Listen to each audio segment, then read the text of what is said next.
ఈ సమయంలో ఈ ఉపవాస ప్రార్థనకు చేరువచ్చిన మీ అందరికీ నా హృదయపూర్వక వందనాలు తెలియజేస్తుంటున్నాను. అందరికి వందనాలమ్మా. మంచిది, సంతోషం. దేవుడు మిమ్మల్ని దీవించునుగాక.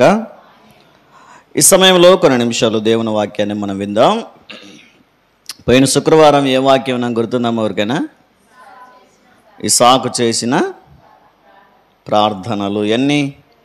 ఈరోజు కూడా మరొక వ్యక్తి జీవితంలో చేసినటువంటి ప్రార్థన, చాలా సందర్భాలలో ఆయన ప్రార్థనలు చేశాడు, కానీ ఆయన ఒక్కసారి చేసినటువంటి ప్రార్థనను గురించి మనం అనేక సందర్భాల్లో అనేక విషయాలు ఆ వాక్యములో దేవుడు ఆయన ద్వారా చేసినటువంటి కార్యాలను, లేదా ఆయన ద్వారా మనం ఏం నేర్చుకోగలమో, ఏ విధంగా ఆయన ప్రార్థన చేశాడని మనం నేర్చుకోగలమో కొన్ని విషయాలను ఆలోచన చేసే ప్రయత్నం చేద్దాం.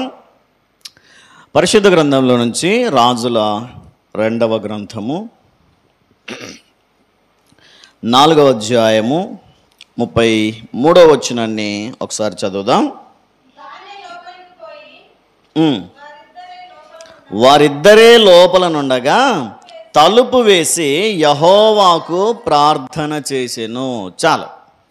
చూడండి, ప్రభువునందు ప్రియమైన దేవుని బిడ్డలారా, ఈ శుక్రవారం రోజున ఈ ఉపవాస ప్రార్థనకు చేరవచ్చిన మనందరితో దేవుడు మాట్లాడుతున్న విషయాన్ని కొన్ని నిమిషాలు మనం శ్రద్ధగా ఆలోచన చేసే ప్రయత్నం చేద్దాం. ఇక్కడ భక్తుడైనటువంటి ఎవరు? ఎలీషా గారు మనకు కనిపిస్తారు. ఎలీషా గారి జీవితంలో ఎంత ఘనమైన కార్యాలు చేశాడో, ఎంత గంభీరమైన కార్యాలు చేశాడో, దేవుని కొరకు ఎంత నమ్మకంగా జీవించాడో, వారి గురువులాగా ఎంత ఆత్మీయముగా జీవించాడో మనము ఆయన గూర్చినటువంటి జీవిత సాక్ష్యాన్ని మనం చాలా సందర్భాల్లో వింటూ నేర్చుకుంటూ ఉంటాం. అయితే ఈరోజు ఎలీషా గారు చేసినటువంటి ఒక చిన్న ప్రార్థన. ఒకసారి సునేము అనే పట్టణానికి వెళ్ళాడు ఈయన. ఎవరు? ఎలీషా గారు సునేము అనే పట్టణానికి వెళ్ళాడు. ఆ పట్టణంలో 2 భార్యాభర్తలు ఉన్నారు, చాలా నమ్మకంగా జీవించేవారు. వారి పేర్లేమో మనకు తెలియదు, కానీ చాలా భక్తిపరులని, ఆత్మీయులని మనకు తెలుస్తూ ఉంది. ఎట్లా తెలుస్తారు మీకు అంటారా? ఎప్పుడు ఏంటో సార్ సునేమికి అంటారా? వారి ప్రవర్తన, వారు చేసినటువంటి పరిచర్య చాలా చక్కగా ఉంటుంది. ఒకసారి చూడండి, 4వ అధ్యాయము 5వ వచనాన్ని ఒకసారి చదువుదాం. 8వ వచనాన్ని చదవండి ఒకసారి. సునేము పట్టణమునకు పోగా అచ్చట గనురాలైన ఒక స్త్రీ భోజనమునకు రమ్మని అతనిని బలవంతము చేసెను గనుక అతడు ఆ మార్గమున వచ్చినప్పుడెల్లా ఆమె ఇంట భోజనము చేయుచు వచ్చెను. చాలా. ఇక్కడ చూడండి, ఇక్కడ ఈ 2 భార్యాభర్తలు ఉన్నారు, కానీ వారిద్దరిలో కూడా ఎక్కువగా దేవుని పైన విశ్వాసం కలిగినటువంటి, లేదా దేవుని ప్రేమ కలిగినటువంటి ఆత్మీయురాలిగా ఈ తల్లిగారు మనకు కనిపిస్తారు. ఈ స్త్రీ గనురాలైన స్త్రీ అంట. ఎట్లాంటి స్త్రీ అంటే? గనురాలు అంటే గొప్పదని, ఇంకా దేవుని బిడ్డలను ప్రేమించే వాళ్ళు. ఈరోజు ఆ పట్టణంలోనే గనురాలు. ఆలోచన చేయండి, పట్టణమంతా వెతికితే ఎవరు ఘనమైన వాళ్ళంటే ఎవరి పేరు చెప్పాలా? ఆమె పేరు చెప్పాలా, కానీ మనకి తెలియదు చెప్పడానికి. ఆమె పేరు తెలుసా? ఆమె పేరేమో తెలియదు, కానీ సునేమియురాలు అంతే. ఇంకా ఆ పట్టణంలో ఉంది కనుక మనల్ని కూడా ఏమంటారు? రేడూరోళ్ళు అంటారా? ఎవరు చేసిపోయారు ఈ పని అంటే, పొలం దగ్గర రేడూరోళ్ళు వచ్చిండ్రి నాటేనికి అంటారా?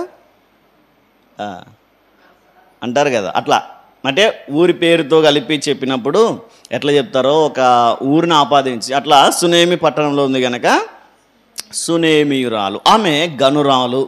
ఎందుకు గనురాలు అని దేవుడు రాయించాడని మనం ఆలోచన చేస్తే, ఆ కింద ఆమె ప్రవర్తన, ఆమె పరిచర్య, ఆమె ప్రేమ అన్నీ మనకు కనిపిస్తాయి. ఆమె దైవ సేవకుని ఎంత ఆదరించిందంటే, ఎంత పరిచర్య చేసి ఎంత సహకరించిందంటే, ఎప్పుడు ఆ ఊరికి సేవకు వచ్చినా వాళ్ళ ఇంట్లోనే భోజనం చేయాలంట. ఇంకెవరు పిలవట్లేదా అంటే పిలిచారేమో, కానీ ఈమె బలవంతం చేసిందంట. అయ్యా, నువ్వు తప్పకుండా మా ఇంటికి రావాలా, మా ఇంట్లోనే భోజనం చేయాలి. లేదులేమ్మా వెంకటరత్నం పిలిచింది వెళ్తానంటే, లేదు సార్ మా ఇంటికే రావాలి. లేదులేమ్మా ప్రేమమ్మ పిలిచిందంటే కూడా ఆమె పిలుస్తుంది, ఏమే పిలుస్తుంది. ఎవరు పిలిచినా ఎవరి ప్రేమ ఎక్కువ బలవంతం చేసిందంట? ఆ స్త్రీ. ఎక్కువ బలవంతం చేసేది. సార్ మీకోసం మేము చేశామని చెప్పి బలవంతం ఎప్పుడు చేస్తామంటే వారి కోసం సిద్ధపరిచినప్పుడు. అంతేనా? సపరేటు కలిసి భోంచేద్దాం దైవ సేవకులతో అని మనం ప్రిపేర్ చేసినప్పుడు ఎక్కువ బలవంతం చేస్తాం. లేదు అనుకోకుండా వచ్చామనుకో ఏమంటాం? మాట వరుసకి భోంచేద్దురండి సార్ అంటాం. అంతేనా? మాట వరుసకి. ఎప్పుడు బలవంతం చేస్తాం? ప్రత్యేకంగా సిద్ధపరిచినప్పుడు. ఆమె వచ్చిన ప్రతిసారి బలవంతం చేస్తుందంటే ఏంటిదని అర్థం? ప్రతిసారి సిద్ధపరిచేది.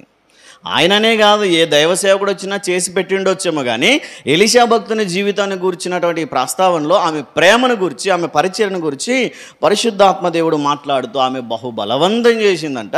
ఎన్నిసార్లు భోజనానికి తీసుకొచ్చినా భర్త ఏమనట్లేదంట.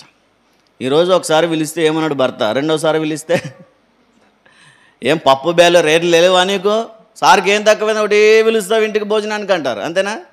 మన పురుషులు అర్థం చేసుకోరు. మన పురుషులు అంటే నన్ను కలుపుకున్నారు, మీ పురుషులు.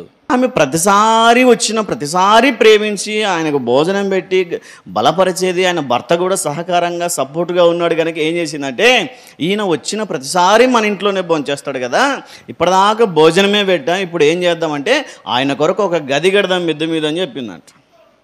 భోజనం అయితే ఒక 500 తెచ్చిస్తే, మాంసం తెచ్చిస్తే వండి పెడతావు సరిపోతుంది, కానీ ఇల్లు కట్టాలంటే ఎంత అవుతుంది?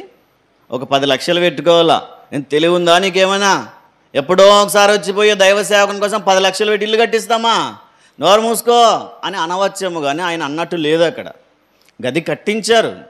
గది కట్టించాడు. పడుకోవడానికి ఒక బెడ్, ఆయన భోజనం చేయడానికి ఒక డైనింగ్, ఎన్ని ఏర్పాట్లు చేశారు. ఒక దైవ సేవ ఆయన వచ్చేదే నెలలో ఒకసారి 2 సార్లు, మహా అయితే 2 నెలలకు ఒకసారి, 3 నెలలకు 6 నెలలకు ఒకసారి వచ్చినా ఏమనడానికి లేదు.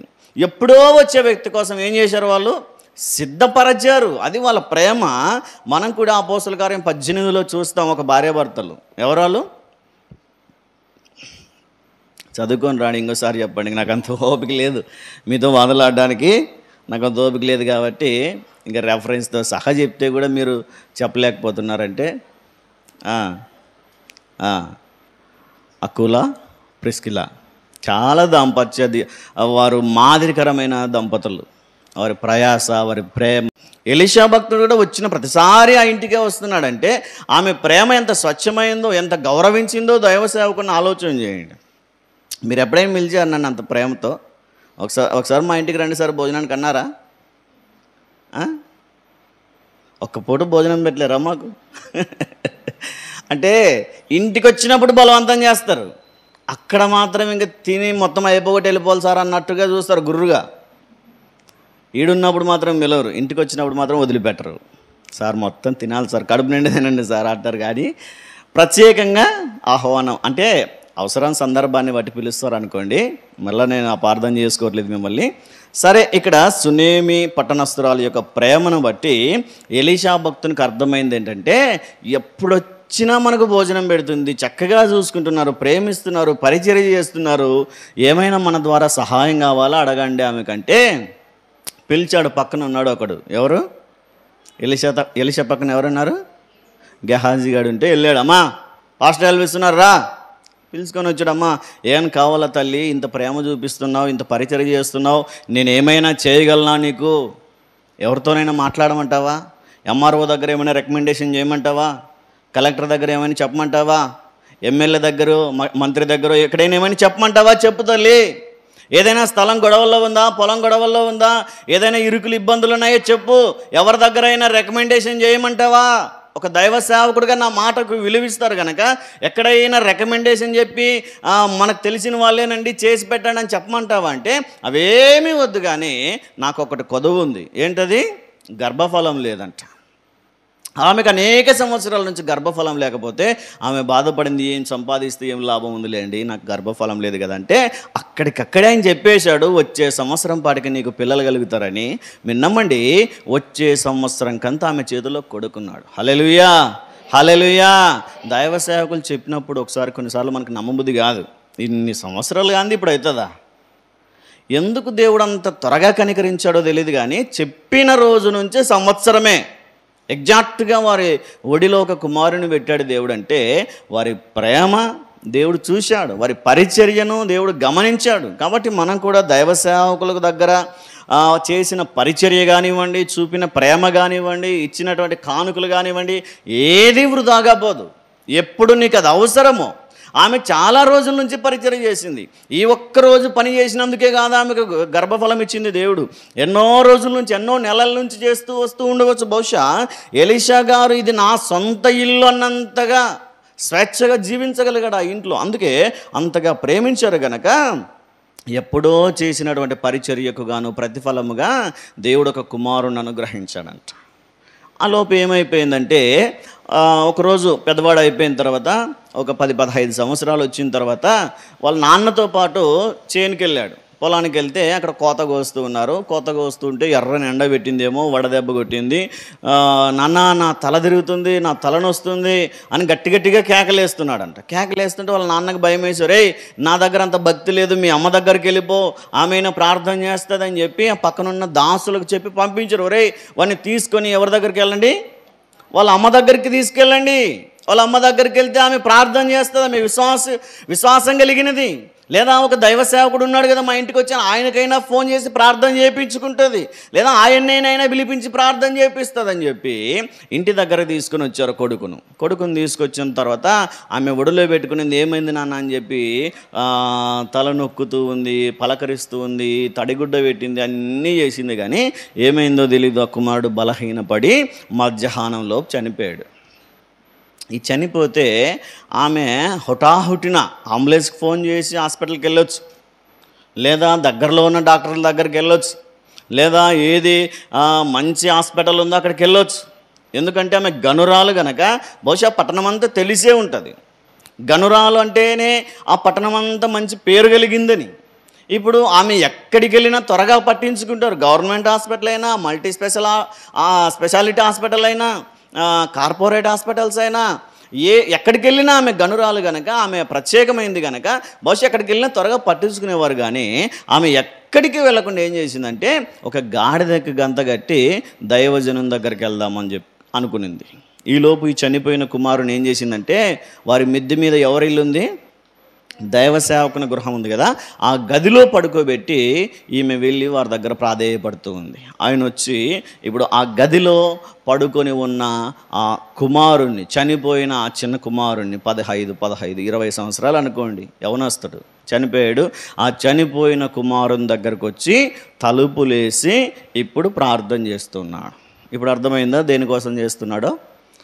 ఇక్కడి నుంచి మనం ఆలోచన చేద్దాం. ఆ ప్రార్థనలో ఉన్నటువంటి ఆయన విన్నపం ఏంటో ఒకసారి మనం ఆలోచన చేయగలిగితే క్లుప్తంగా మనం ఆలోచన చేద్దాం. చూడండి 33వ వచనాన్ని ఒకసారి మరలా చదువుదాం. తానే లోపలికి పోయి వారిద్దరును లోపల నుండగా తలుపు వేసి యెహోవాకు ప్రార్థన చేసెను. చాలు. ఇక్కడ చూడండి, ఎందుకు ఆయన ఒక్కడే ఒంటరిగా లోపలికి వెళ్ళి తలుపేసి ఎందుకు ప్రార్థన చేశాడు? బహుశా గెహాజీనైనా లోపలికి రానివ్వలేదు, తల్లినైనా లోపలికి రానివ్వలేదు, తండ్రిని కూడా లోపలికి రానివ్వట్లేదు. లోపలికి వెళ్ళి గదిలోకి వెళ్ళి ప్రార్థన చేస్తూ ఉన్నాడు. ప్రార్థన చేస్తూ కూడా ఏం చేశాడంటే ఆయన ఆ వరండాలు, ఆ గదిలోనే ఆ మంచం చుట్టూ తిరుగుతూ ఉన్నాడు. ఆ గోడ నుంచి ఈ గోడకి, ఈ గోడ నుంచి ఆ గోడకి తిరుగుతూ ఆలోచన చేస్తూ ఉన్నాడు. దేనికోసం ఆలోచన చేశాడో తెలియదు కానీ ప్రార్థన చేస్తున్నాడు, అటు ఇటు తిరుగుతూ ఆలోచన చేస్తున్నాడు. మరలా ప్రార్థన చేశాడు, అటు ఇటు తిరుగుతూ ఆలోచన చేస్తున్నాడు. నాకు అర్థం కాలేదు. ప్రార్థన చేసేవాడు ప్రార్థన చేయాలా, దేవుని వైపు కనిపెట్టుకోవాలా, దేవుడు సహాయం చేస్తాడు, స్వస్థత చేస్తాడు. మధ్యలో ఎందుకు తిరిగాడు అనే ఆలోచన వచ్చింది నాకు. మీరు చెప్పండి, ఎందుకోసం తిరిగి ఉంటాడు అంటే? ఆలోచిస్తున్నాడు ఈ మధ్యలో ఏం చేద్దాం. వాళ్ళ గురువు ఎవరు? ఎలీషా గారి గురువు ఎవరు? ఏలియా గారేనా? ఏలియా గారిని జ్ఞాపకం చేసుకుంటుండొచ్చు నా ఊహ. మళ్ళీ ఎక్కడుంది సార్ బైబిల్లో అని అడిగారు. జ్ఞాపకం చేసుకున్నాడేమో. ఆయనకు జ్ఞాపకం వచ్చింది. మొదటి రాజుల గ్రంథం 17వ అధ్యాయంలో కూడా ఇలాగే ఒక చిన్న కుమారుడు చనిపోతే ఒక గదిలో పడుకోబెట్టి ఆయన కూడా ప్రార్థన చేశాడు. చూడండి ఒకసారి రాజుల మొదటి గ్రంథము 17వ అధ్యాయము 21వ వాక్యాన్ని చదవండి. ఆ చిన్నవాని మీద ముమ్మారు తను పారజాచుకొని యెహోవా నా దేవా, నా మొర్ర ఆలకించి ఈ చిన్నవానికి ప్రాణము మరలా రానిమ్మని యెహోవాకు ప్రార్థింపగా, యెహోవా ఏలియా చేసిన ప్రార్థన ఆలకించి ఆ చిన్నవానికి ప్రాణము మరలా రానిచ్చినప్పుడు వాడు బ్రతికేను. బహుశా అందుకనే సేమ్ ఎగ్జాక్ట్గా తన గురువు చేసినటువంటి పద్ధతిని ఫాలో అవుతుండవచ్చు ఆయన. లేదా ఆ సందర్భంలో ఎలీషా గారు లేకపోయినా ఇలా చేయాలి అని చెప్పాడేమో, ట్రైనింగ్ ఇచ్చేటప్పుడు ఈ విధంగా చేయాలి, ఈ విధంగా ప్రార్థన చేయాలని చెప్పాడేమో. వాటన్నింటినీ జ్ఞాపకం చేసుకుంటూ ఎగ్జాక్ట్గా ఎలీషా గారు ఏలియా భక్తుడు చేసిన ప్రార్థనే చేసినట్టుగా మనం చూస్తూ ఉన్నాం. చూడండి ఒకసారి 34వ వచనాన్ని చదువుదాం. మంచము మీద ఎక్కి బిడ్డ మీద తన్ను చాచుకొని తన నోరు వాని నోటి మీదను తన కండ్లు వాని కండ్ల మీదను తన చేతులు వాని చేతుల మీదను ఉంచి బిడ్డ మీద పొడుగుగా పండుకొనగా ఆ బిడ్డ ఒంటికి వెట్ట పుట్టెను. తాను దిగి ఇంటిలో యువతల నుండి అవతలకు ఒకసారి తిరిగి నడిచి మరలా మంచము మీద ఎక్కి వాని మీద పొడుగుగా పండుకొనగా బిడ్డ 7 మారులు కళ్ళు తెరిచెను. ఇక్కడ చూడండి, సేమ్ ఎలాగైతే ఏలియా భక్తుడు ప్రార్థన చేస్తున్నాడో తన గురువు గారి పద్ధతిని ఫాలో అవుతున్నాడు. అది మరి గురువు గారి పద్ధతి కాదు, కానీ తాను దేవుని దగ్గర నేర్చుకున్నటువంటి క్రమం. చనిపోయిన ఆ కుమారుని దగ్గర ప్రార్థన చేస్తూ ఉన్నప్పుడు ఆయన చేస్తూ ఉన్న ఆ పద్ధతిలో, ఆ క్రమంలో మొదటిగా ఆయన ఏం చేశాడంటే ఇంటిలో ఎవ్వరు లేకుండా తలుపులు వేసి ప్రార్థన చేశాడు. ఇందులో మనం ఏం నేర్చుకోగలమంటే యేసుక్రీస్తు వారు చెప్పిన పద్ధతి. మత్తయి సువార్త 6వ అధ్యాయం 6వ వాక్యంలో మనం చూస్తాం, మీరైతే ప్రార్థన చేయునప్పుడు 6వ అధ్యాయం 6వ వచనం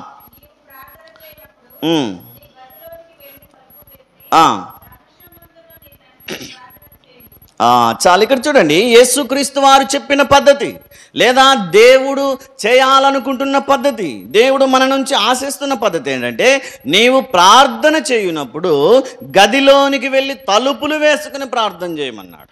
రహస్యమందున్న చూచే తండ్రి మాత్రమే చూచేటట్టు ప్రార్థన చేయమన్నాడు. దానికంటే ముందే మనం ఆలోచన చేయగలిగితే అక్కడ శాస్త్రుల పరిచయుల ప్రార్థనా జీవితాన్ని బయటపెట్టాడు. వాళ్ళైతే నడి వీధులలోనూ ఎక్కడెక్కడ ప్రార్థన చేసేవాళ్ళంట, వీధులలోనూ సమాజంలోనూ నిలవబడి, సమాజ మందిరంలోనూ నిలవబడి, ఇదిగో మాకంటే పరిశుద్ధులు ఇంకెవ్వరూ లేరు అన్నట్టుగా గంభీరంగా ప్రార్థనలు చేసేవారంట. కానీ దేవుడు చెప్తున్న సలహా ఏంటంటే, మీరు అట్లా చేయొద్దు. మీరు ఏం చేయాలంటే గదిలోనికి వెళ్ళి తలుపు వేసుకొని ప్రార్థన చేయండి అన్నాడు. ఎందుకు తలుపు వేసుకొని ఎందుకు ప్రార్థన చేయాలా? తలుపు తెరిస్తే ప్రార్థన వినడా దేవుడు? ఏమో తలుపు వేస్తే దేవుడు ప్రార్థన వినడా? మరి ఎందుకు తలుపు వేసుకుని ప్రార్థన చేయమన్నాడు? ఇక్కడ ఫిజికల్గా కాదు, స్పిరిచువల్గా ఆలోచన చేయండి. ఒక మాట, నీ తలుపులు వేసుకో, నీ గది తలుపులు వేసుకుంటే నీ మనస్సును కట్టుకో ప్రార్థన చేసేటప్పుడు. కొంతమంది ప్రార్థన స్టార్ట్ చేస్తారు కానీ అటెటో తిరిగి వస్తారు, అంతేనా? వెల్పనూరు పోతారు, వెలుగుడు పోతారు, నంద్యాలకు పోతారు, హాస్పిటళ్ళు ఎక్కడెక్కడ తిరిగి వస్తారో తెలియదు. అంటే వారి గదులు తలుపులు వేసారా? హృదయం అనే గది తలుపులు వేసారా? వేయలేదు. అందుకే అటెటో తిరుగుతుంది. తలుపులు వేసుకోమని చెప్తే నీ మనస్సును నియంత్రించుకొని ప్రార్థన చేయమని, నీ మనస్సును నీ స్వాధీనంలో ఉంచుకొని ఎవరితో మాట్లాడుతున్నావో ఏకాగ్రత కలిగి, దేవుని వైపే కాన్సన్ట్రేషన్ కలిగి ప్రార్థన చేస్తే దేవుడు వింటాడు. అలా కాకుండా మోకరించినప్పుడు మాత్రమే మనం మన స్వాధీనంలో ఉంటాం. కానీ ఇంకా కొనసాగుతున్న కొలదంతా విహారయాత్రలు తిరుగుతుంది. ఎప్పుడు గుర్తు రాని పనులన్నీ అప్పుడే గుర్తు వస్తాయి. కళ్ళు మూసుకోగానే కూరకొండ మీద మూతుందో లేదో గుర్తు వస్తాయి కొంతమందికి, గ్యాస్ ఆఫ్ చేసామో లేదో గుర్తు వస్తుంది కళ్ళు మూసుకోగానే. లేదా కొంతమంది కళ్ళు మూసుకోగానే ఫోన్ రింగ్ అవుతుంది, మన ప్రేమమ్మ ఫోన్ రింగ్ అయినట్టు. కళ్ళు మూసుకోగానే ఏదో ఒక పని గుర్తొస్తుంది. లేదా కళ్ళు మూసుకోగానే ఎవరో డోర్ కొడతారు, కళ్ళు మూసుకోగానే ఎవరో బంధువులు వచ్చేస్తారు, కళ్ళు మూసుకోగానే ఏదో ఒక పని పడుతుంది.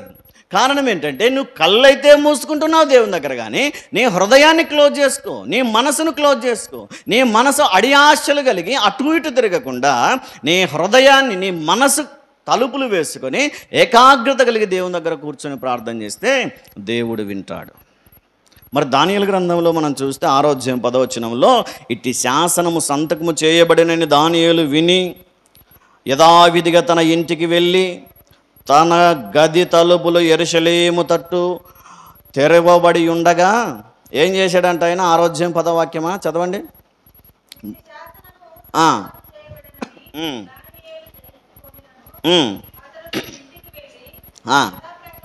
యథాప్రకారముగా అనుదినము ముమ్మారు మోకాళ్ళుని తన ఇంటి పైగది కిటికీలు యెరూషలేము తట్టునకు తెరవబడి ఉండగా తన దేవునికి ప్రార్థన చేయుచు ఆయనను స్తుతించుచుండెను. చాలు, ఇక్కడ చూడండి, ఇక్కడ దానియేలు గారి గది కిటికీలు తెరవబడే ఉన్నాయి. దేవుడేమో తలుపులు మూసుకొని ప్రార్థన చేయమంటుంటే ఈయన తెరవబడి ఉండగా ప్రార్థన చేశాడు. అక్కడ తలుపులు మూస్తేనే ప్రార్థన వింటానంటాడు, ఇక్కడ కిటికీలు తెరవబడినా దేవుడు ప్రార్థన విన్నాడు. అదేంటది? అది ఆత్మీయంగా ఆలోచన చేస్తే దేవుడు తలుపులు అని చెప్పాడు. ఇక్కడ తలుపులు కాదుగా తెరవబడింది. ఏం తెరవబడ్డాయి? కిటికీలు. తలుపులు నీ మనస్సుకు సాదృశ్యంగా అయితే కిటికీలు నీ హృదయానికి సాదృశ్యం. హృదయం వేరు, మనస్సు వేరు. అంతేనా? రెండొకటేనా? భావం రెండొకటే రావచ్చు, కానీ నీ హృదయం తెరవబడాలి. ప్రార్థనలో నీ తలుపులు మూసుకొని నీ కిటికీలు తెరవబడాలి. అంటే నీ మనస్సు నియంత్రించుకొని నీ హృదయం తెరవాలి దేవుని దగ్గర. కొంత హృదయంతో కాకుండా ప్రార్థన చేసినా వ్యర్థమే. అంతేనా? హృదయపూర్వకంగా ప్రార్థన చేయకపోయినా ఏం అర్థమవుతుందా? అర్థమవుతుందంటే చెప్తాను, ఇంక లేదంటే సునేమి దగ్గరికి వెళ్తాను మళ్ళా. హృదయం అనే కిటికీలు తెరవబడాలి, మనస్సు అనే అడియాశల తలుపులు మూయబడాలి. అర్థమైందా? శరీర సంబంధంగా లోకానుసారమైన ఆలోచనలు బంద్ చేసి దేవునితో ఉన్నాననే స్పృహ కలిగి ప్రార్థన చేయాలి. దేవునితో మాట్లాడుతున్నాననే స్పృహ లేకపోయినా లోకమంతా తిరిగి వచ్చే మనస్సు కలిగి ప్రార్థన చేసినా ఆ ప్రార్థన వృధా పోతుంది. అందుకే దేవుడు చెప్పిన పద్ధతి ప్రకారం అతడు తలుపులు వేశాడు. అనగా తన మనస్సును నియంత్రించుకొని తన గది కిటికీలు తెరవబడినట్టుగా తన మనస్సు కట్టుకొని తన హృదయం తెరవబడి ఉండగా దేవుని వైపు చూస్తూ అతడు ప్రార్థన చేశాడు. ప్రార్థన చేసిన వెంటనే ఏం జరిగిందంట? ఆ బిడ్డ 7 మారులు తుమ్మి కళ్ళు తెరిచెను, అనగా బ్రతికెను అని. దేవునికి అసాధ్యమైనది ఏమీ లేదు. ఎప్పుడైతే ఆ గదికి ఉన్నటువంటి తలుపుల డోర్ క్లోజ్ చేసి ప్రార్థన చేయడం మొదలుపెట్టాడో, ఎప్పుడైతే కుమారుడి మీద పారజాచుకొని ప్రార్థన చేయడం మొదలుపెట్టాడో దేవుడు ఆ ప్రార్థనను వినడం ప్రారంభించాడు. అందుకనే ఆకాశమందున్న దేవుడు ఎలీషా ప్రార్థన విని వాని ప్రాణమును మరలా వానికి ఇచ్చాడంట. హల్లెలూయా, హల్లెలూయా. దేవునికి అసాధ్యమైంది ఏమీ లేదు. ఈరోజు మన జీవితాల్లో కూడా ఏ కష్టతరమైన పరిస్థితులైనా, ఎట్లాంటి పరిస్థితుల్లో అయినా సరే మనం విశ్వాసముతో ప్రార్థన చేయగలిగితే, మన హృదయపూర్వకముగా ప్రార్థన చేయగలిగితే, మన మనస్సు అనే తలుపులు వేసుకొని దేవునిపై కేంద్రీకరించి మన దృష్టిని మనం ప్రార్థన చేయగలిగితే దేవుడు మన ప్రార్థనను విని జవాబును దయచేస్తాడు. ఈరోజు సమాధానం లేని ప్రార్థనలు ఎన్నో. మనం చేసే ప్రతి ప్రార్థనకు జవాబు వస్తుందంటారా? మనం చేసే ప్రతి ప్రార్థన దేవుడు వింటున్నాడంటారా?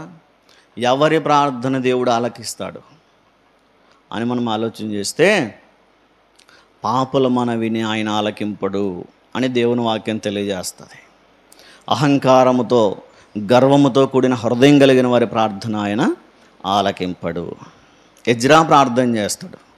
ఎజ్రా బబులోను నుంచి యెరూషలేము పట్టణానికి ప్రయాణమై వెళ్తూ ఉన్నప్పుడు ప్రార్థన చేస్తాడు. ప్రభువా, మమ్మల్ని జ్ఞాపకం చేసుకో. ఈ అరణ్యంలో, ఈ ప్రయాణంలో శత్రువుల చేతిలో నుండి, దొంగల చేతుల్లో నుండి మమ్మల్ని రక్షించు. మా దగ్గర ఉన్నటువంటి ధనాన్ని, డబ్బును, బంగారాన్ని మేము క్షేమంగా తీసుకెళ్ళి యెరూషలేము పట్టణంలో నీ మందిరము నిర్మించాలని ఆశ కలిగి ఉన్నాం కనుక మా ప్రార్థన విని మమ్మల్ని చేర్చు ప్రభా సురక్షితంగా. అంటే మరలా 22వ వచనంలో మనం చదివితే మేము యెరూషలేముకు వచ్చి బస చేసితిమి అంటాడు. అంటే ఎక్కడ ఏది ఎదుర్కోకుండా క్షేమంగా సురక్షితంగా యెరూషలేము పట్టణాన్ని చేరుకున్నట్టుగా మనం అక్కడ ఎజ్రా మనవి ఆలకించాడు దేవుడు.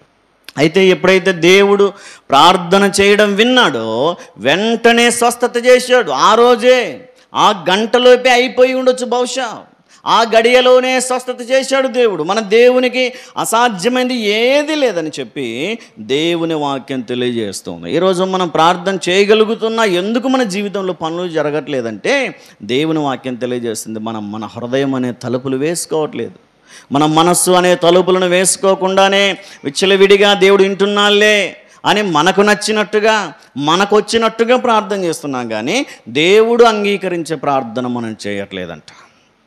జర్మనీ దేశంలో ఒక ఆయన ఉండేవాడు, మెడికల్ స్టూడెంట్, డాక్టర్ చదువుతున్నటువంటి వ్యక్తి, యవనస్తుడు, ఒక 30-40 ఏళ్ళ వయస్సు కలిగినటువంటి వ్యక్తి ఉన్నాడు. చదువుతూ ఉన్నప్పుడు జ్వరం వచ్చిందని ఒకసారి డాక్టర్ దగ్గరికి వెళ్తే, జ్వరమేనా బాబు, ఇంకేమైనా ఉందా అంటే, నాలుగుకి చిన్న గుల్ల అయింది సార్, బాగా నొప్పి ఉంది అన్నాడంట. ఏంటని ఒకసారి చెక్ చేస్తే అది క్యాన్సర్ పుండు నాలుక మీద అయ్యిందంట. వాడికి నొప్పి ఎక్కువ అవుతుంటే రోజు రోజు అడిగాడు డాక్టర్ దగ్గరికి వెళ్ళి, అన్ని టెస్టులు చేయించి డాక్టర్ గారికి కూడా డౌట్ వచ్చి చెక్ చేస్తే అది క్యాన్సర్ అని తేలింది. కొంతమందికి బ్రెయిన్కి వస్తుంది, కొంతమంది దేహానికి వస్తుంది, కొంతమందికి నాలుక, అంటే ఏ భాగంలో వస్తే దాని ట్యూమర్, దాని క్యాన్సర్తో ఈ టంగ్ క్యాన్సర్గా డిక్లేర్ చేసి రిపోర్ట్లు ఇస్తే ఏం చేయమంటారంటే, ఇది పెరిగి పెద్దదవ్వకుండా నువ్వు తొందరగా జాగ్రత్త పడితే సరే, కానీ ఇది కొంచెం ముదిరినట్టే అనిపిస్తుంది, ఏం చేయాలంటే నీ నాలుక తీసేయాల్సిందే అన్న డాక్టర్. ఏం చేయాలంట? నాలుక తీసేయాలి, లేకపోతే అది పెరిగి పెద్దదయ్యిద్ది, తన శరీరానికి ముప్పు తీసుకొస్తుంది, తన ప్రాణాన్ని సహితం కోల్పోయే అవకాశం ఉంది. ఏం చేయమంటారంటే, పలానా రోజు డేట్ ఇచ్చాడు, ఆ రోజు మీకు ఆపరేషన్ చేసి నాలుక తీసేద్దామంటే ఆయన బాధపడుతూ, అయ్యా డాక్టర్ గారు ఎట్లా నాలుక తీసేసి నేను ఏం మాట్లాడగలను, నేను ఎలా మాట్లాడతాను నా భార్య పిల్లలతో, నేనేం ముచ్చటించగలను అంటే, మరి నీకు నాలుక అవసరమా, నీ ప్రాణం అవసరం అంటే, సరేలే నాలుక లేకపోయినా పర్వాలేదు ప్రాణంతో ఉంటే చాలని ఆపరేషన్కి ఒప్పుకున్నాడు.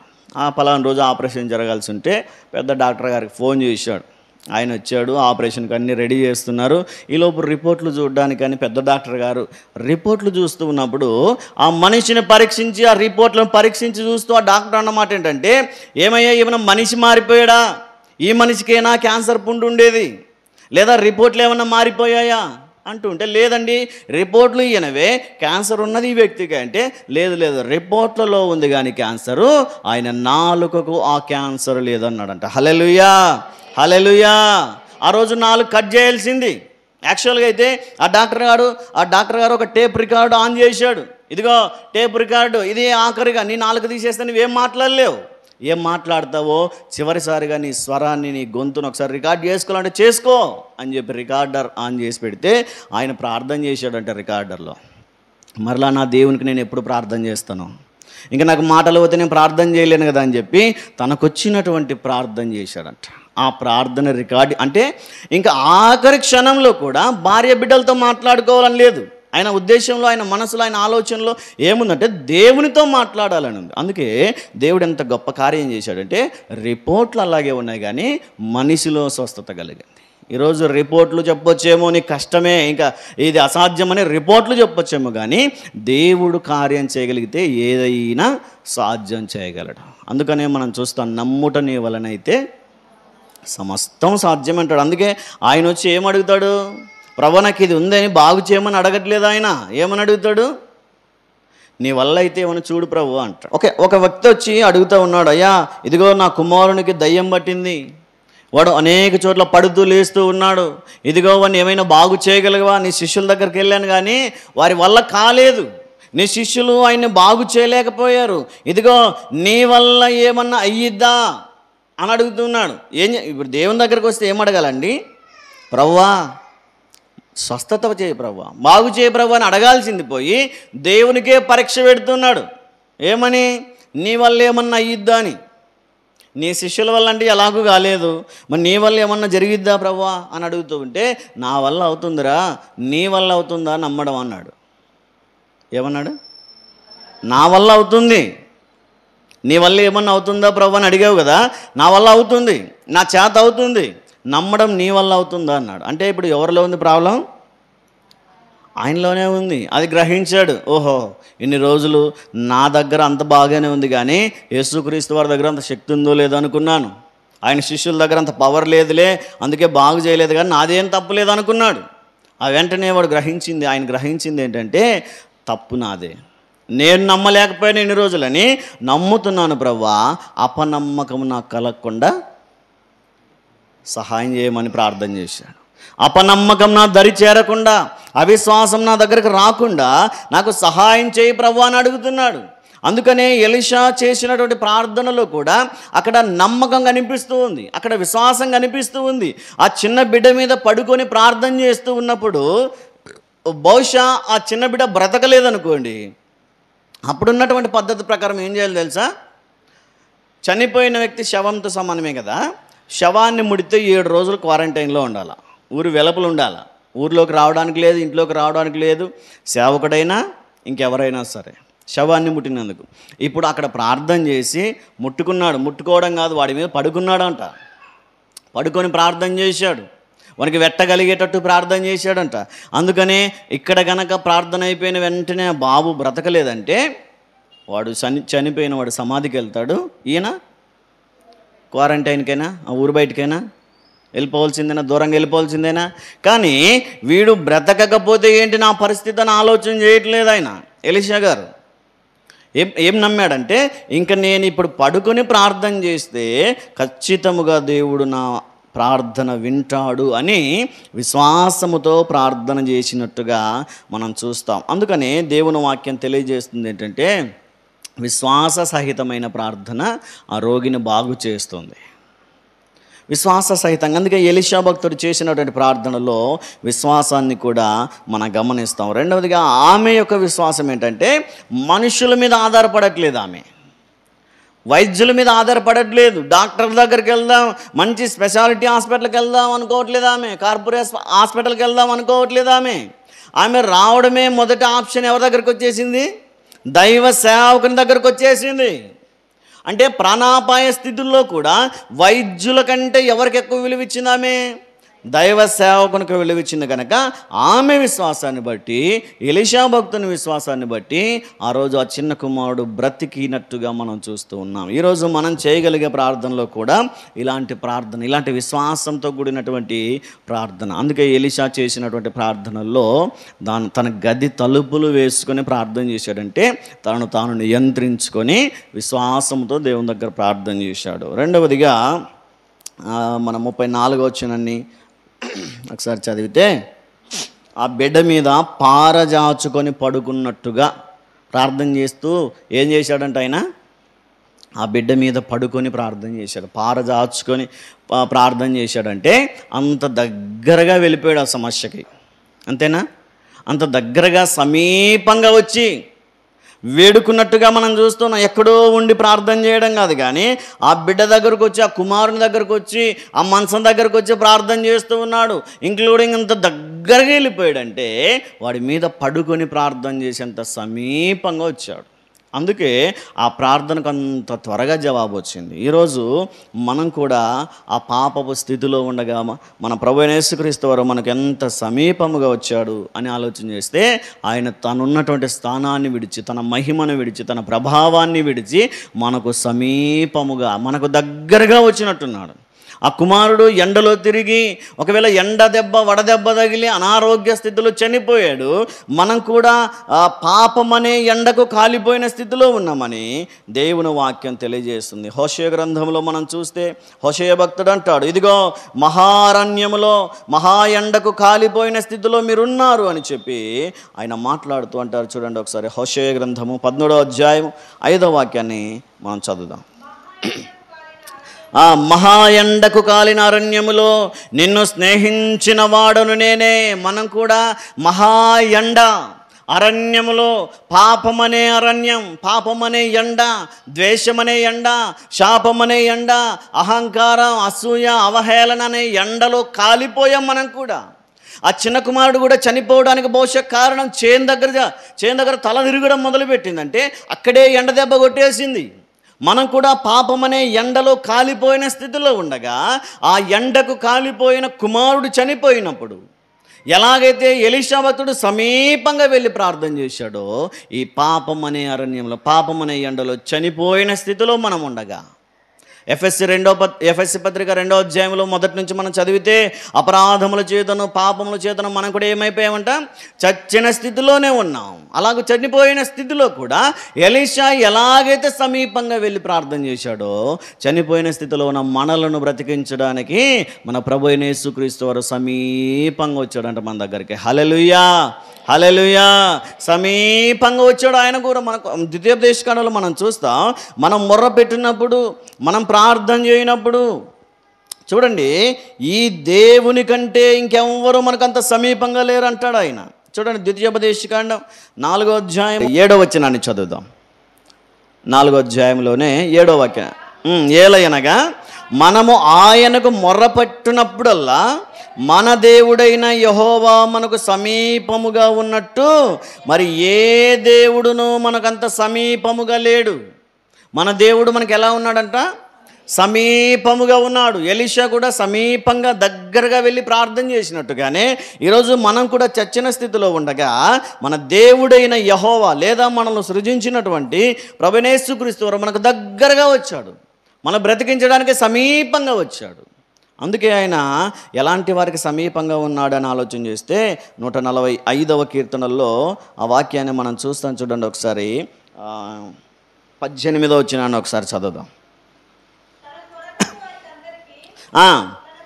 నిజముగా మొరపెట్టు వారికి అందరికీ యెహోవా సమీపముగా ఉన్నాడు. చాలా ఇక్కడ చూడండి, దేవుడు సమీపంగా ఉండడం కాదు కానీ నిజంగా మొరపెట్టే వారికి ఎట్లా ఉంటాడంట, ఆయన సమీపముగా ఉంటాడంట.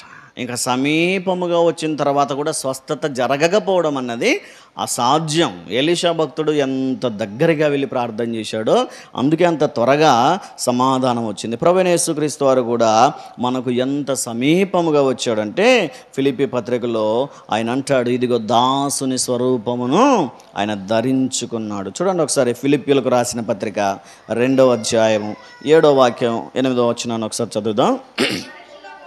మనుషుల పోలికగా పుట్టి దాసుని స్వరూపమును ధరించుకొని తన్ను తానే రిక్తునిగా చేసుకొనెను, మరియు ఆయన ఆకారమందు మనుష్యుడుగా కనబడి మరణము పొందునంతగా, అనగా శిలువ మరణము పొందునంతగా విధేయత చూపిన వాడై తన్ను తాను తగ్గించుకొనెను. ఎంత సమీపంగా వచ్చాడంటే ఆకాశ మహాకాశములలో నివాసము చేయుచున్నటువంటి దేవుడు తనను తాను తగ్గించుకున్నాడు, మానవుని రూపంలోనికి వచ్చాడు, పైగా దాసుని స్వరూపాన్ని ధరించుకున్నాడు.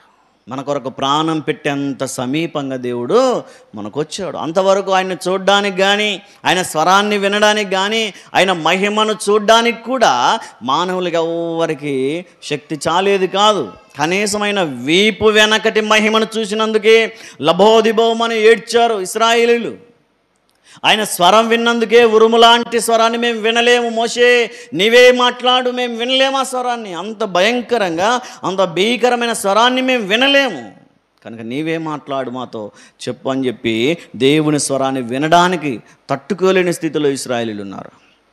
అంత ఉన్నతమైన స్థాయిలో ఉన్నటువంటి దేవుడు ఎంత సమీపంగా వచ్చాడంటే మనతో కలిసి తిరిగేంత సమీపంగా వచ్చాడు, మన పక్కన కూర్చునేంత సమీపంగా వచ్చాడు, మనతో సంభాషించేంత సమీపంగా, మనతో కలిసి భోజనం చేసేంత సమీపంగా వచ్చేసాడు. ఆయన మానవుని పోలికలోనికి వచ్చేసాడు, పైగా దాసుని స్వరూపాన్ని ధరించుకొని తన్ను తాను రిక్తునిగా చేసుకున్నాడు. ఏమీ లేని స్థితిలోనికి తాను తగ్గి అంత సమీపంగా వచ్చేసాడంట మన కోసం.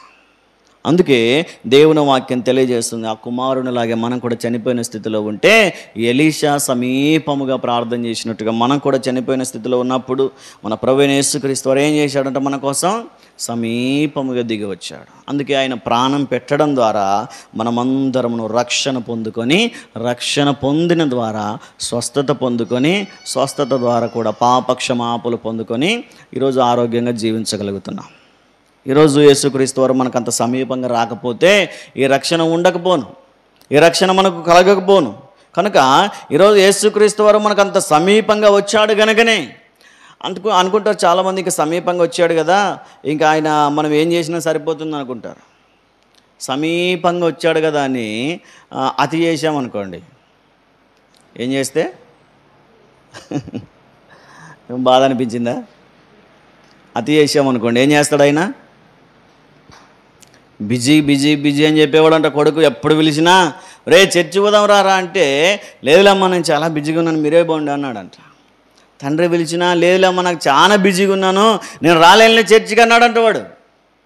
ఒకరోజు వాడు పడుకున్నప్పుడు కలబడింది, కలలో పరలోకానికి వెళ్ళిపోయాడంట. ఎక్కడ? కలలో. నిజంగా వెళ్తారా? బిజీగా ఉన్న వాళ్ళు అంతా వెళ్తారా పరలోకానికి? కలలో వెళ్ళిపోయాడు. కనీసం రియల్గా ఎలాగైతే వెళ్ళడు కానీ కలలో వెళ్ళిపోయి ఆహా మా అమ్మ నాన్న ఎప్పుడు చర్చికి వెళ్ళి పరలోకం అనే వాళ్ళు ఇదేనేమో, వెళ్దాంలే చాలా చక్కగా ఉందని చెప్పి ఎంట్రీ దగ్గరికి వెళ్తే గేట్ దగ్గర ఆపేశారంట. గేట్ దగ్గర ఆపేసి రేయ్ నీ పేరేంటి చెప్పు అన్నారంట. ఎందుకండి అంటే, ఇదిగో ఇక్కడ ఒక బుక్ ఉంది. ఏం బుక్ అది? జీవగ్రంథం ఉంది, ఇందులో నీ పేరు ఉందో లేదో చూస్తాను చెప్పు అంటే, నా పేరు పలానా అండి అన్నాడు. చూసి అంత వెతికి లేదులే నీ పేరు వెళ్ళిపో అన్నారు. మా నాన్న పేరు కూడా చూడి పక్కన సన్ ఆఫ్ అని చూడు ఒకసారి, నా పేరు ఒక్కటే నీకు దొరకదేమో, పక్కన మా నాన్న పేరు మా అమ్మ పేరు పెట్టి వెతుకో కనిపిస్తుంది అంటే, లేదు చూశారు కనిపించలేదు. మా ఊరు అడ్రస్ అయినా వెతికయ్యా కనిపిస్తుందంటే, ఊరి పేరు చెప్పినా ఇంటి పేరు చెప్పినా బంధువుల పేరు చెప్పినా వాడుకున్న ఇన్ఫ్లుయెన్స్ అంతా వాడినా వాడి పేరు అక్కడ లేదు. ఇదేంటిది? మా అమ్మ నాన్న రోజు ప్రార్థనకి వెళ్తారు కదా, నేనెందుకు పరలోకానికి రాను? వాళ్ళు వెళ్తే వాళ్ళు వస్తారు బాబు, నీకు అలవ్ లేదంటే, ఎందుకు లేదండి? తల్లిదండ్రులు భక్తి కలిగి ఉంటే పిల్లలకి ఉంటుంది కదా అవకాశం. అసలు ఎవరో పేర్లు రాసేది అంత అన్యాయమా? మరలా మా అమ్మ నాన్న భక్తిని చూసైనా నన్ను చేర్చుకోవద్దా? ఇదిగో ఎవరు పేర్లు రాసేది ఎవరు? ఆయన వీలు నేను ఆయనతో మాట్లాడతాను అన్నాడంట. ఎవరు పేర్లు రాసేది ఎవరు? యేసుక్రీస్తు వారైనా పిలిచారు. ప్రభువా ఒకడు వచ్చి గొడవ పెట్టుకున్నాడు, ప్రభు ఒకసారి వచ్చి సమాధానం చెబుతురా అంటే, యేసుక్రీస్తు వారు వచ్చి అడిగాడంట. ఓహో నువ్వా, ఏం బాబు ఇప్పుడు వచ్చి చెప్పు అంటే, ఏంటి నా పేరు రాయలేదేంటి మీరు అంటే, రాద్దాం అనుకున్నాను కానీ చాలాసార్లు బిజీగా ఉండి మర్చిపోయాను బాబు అన్నాడంట దేవుడు. భూమి మీద బిజీగా ఉన్నానంటే దేవుడు పరలోకంలో కూడా మళ్ళీ రానీయడు, బిజీగా ఉన్నానంటాడు.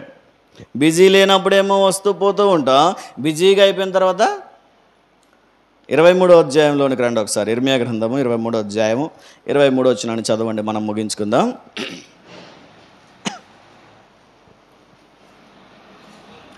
ఇర్మియా గ్రంథము 23 నేను సమీపముగా ఉండు దేవుడును మాత్రమేనా? ఇక్కడ చూడండి, దేవుడు అంటాడు నేను సమీపంగా ఉన్నానని సంతోషపడుతున్నావు, ఓకే. నేను సమీపంగా ఉండే దేవుడిని మాత్రమేనా? ఇదిగో మీరు అతి చేస్తే, మీరు పాపం చేస్తే, మీరు దేవునికి వ్యతిరేకంగా జీవిస్తే నేను దూరముగా వెళ్ళిపోయేవాడిని కూడా అంటున్నాడు ఆయన. ఈరోజు ఇంకా సమీపంగా ఉన్నాడు కదా, ఎలా జీవించినా సరిపోతుంది అనుకుంటున్నారేమో కొంతమంది. కానీ దేవుని వాక్యం హెచ్చరిస్తుంది ఏంటంటే, సమీపంగా ఉన్న దేవుడు దూరం అయిపోయే అవకాశం ఉంది. సంసోను పట్టుకొని తీసుకెళ్ళిపోయినప్పుడు అంత బలవంతుడైనటువంటి సంసోను ఒక్కసారిగా బలహీనుడైపోయాడు. కనీసం ఒక చిన్న పుల్లను కూడా మోయలేని స్థితిలోనికి వచ్చేసాడు. కారణం ఏంటంటే అతని బలం అతని విడిచిపోయింది. యెహోవా అతనిని ఎడబాసెను అని ఉంటుంది. యెహోవా అతనిని విడిచిపెట్టి ఏం చేశాడు? దూరంగా వెళ్ళిపోయాడంట. సమీపంగా ఉన్నప్పుడు కొండలను ఎత్తాడు, సమీపంగా ఉన్నప్పుడు ద్వారబంధాలను ఎత్తాడు, సమీపంగా ఉన్నప్పుడు సింహాలను నిలిచాడు. కానీ దేవుడు దూరం అయిపోయిన తర్వాత ఆలోచన చేయండి. దేవుడు దూరం అయిపోయేవాడు కూడా సమీపంగా ఉండేవాడు, ఓకే. కరెక్ట్గా ఉండి యథార్థంగా నమ్మకంగా ఉంటే సమీపంగా ఉంటాడు. కానీ మనం ఎలా జీవించిన ఆయన ఉండాలనుకోవడం అది మూర్ఖత్వం. కాబట్టి మన ప్రవర్తన మీద ఆధారపడి ఉంటుంది. అందుకే ఆయన సమీపంగా మాత్రమే ఉంటానా, విడిచిపెట్టి వెళ్ళిపోనా అంటాడు. అందుకే కొన్నిసార్లు మనం మాట్లాడే మాటలను బట్టి, కొన్నిసార్లు మన ప్రవర్తనను బట్టి, కొన్నిసార్లు మన చూపులను బట్టి, ఆలోచనలు బట్టి కూడా దేవుడు మనకు దూరం అయిపోయే అవకాశం ఉంది. కనుక ఆలోచనలలో కూడా ఏ పాపం చేయకుండా, క్రియలలో కూడా ఏ పాపం చేయకుండా, మాటలలో కూడా ఏ పాపం చేయకుండా దేవుని కొరకు నమ్మకంగా జీవించగలిగితే దేవుడు మనకు ఎట్లుంటాడంట? సమీపంగా ఉంటాడు. ఇంకా ఆయన సమీపంలో ఉంటే మన కొరతలు ఉండవు, కొదవలు ఉండవు. కాబట్టి ఏ ప్రార్థన చేసిన దేవుడు వింటాడు, నిజముగా మొరపెడితే వింటాడు. అందుకే ఎలీషా చేసినటువంటి ప్రార్థన మొదటిగా తలుపులు వేసి, అనగా తన మనస్సును, తన హృదయాన్ని తాను నియంత్రించుకొని దేవునిపై దృష్టి సారించి ప్రార్థన చేశాడు. రెండవదిగా సమీపముగా వెళ్ళి ప్రార్థన చేశాడు. మనం ఈరోజు ఎలీషా భక్తుని ద్వారా ఏం నేర్చుకోగలమంటే, మనం కూడా ప్రార్థన చేసేటప్పుడు మన మనస్సును నియంత్రించుకోవాలి. మన మనస్సు అనే తలుపులు వేసుకోవాలా. మన హృదయం అనే కిటికీలు తెరవబడి దేవుని వైపు చూస్తూ ప్రార్థనలు చేస్తే దేవుడు వింటాడు. కాబట్టి ఈరోజు ఏ పరిస్థితులైనా, ఏ ఇబ్బందులైనా, ఏ ఇరుకులైనా, ఏ అక్కరలైనా, ఏ అవసరతలైనా ఎలీషా చేసినట్టుగా విశ్వాసముతో ప్రార్థన చేసే ప్రయత్నం చేద్దాం. దేవుడు అటువంటి కృప మనందరికీ అనుగ్రహించునుగాక. ఆమేన్.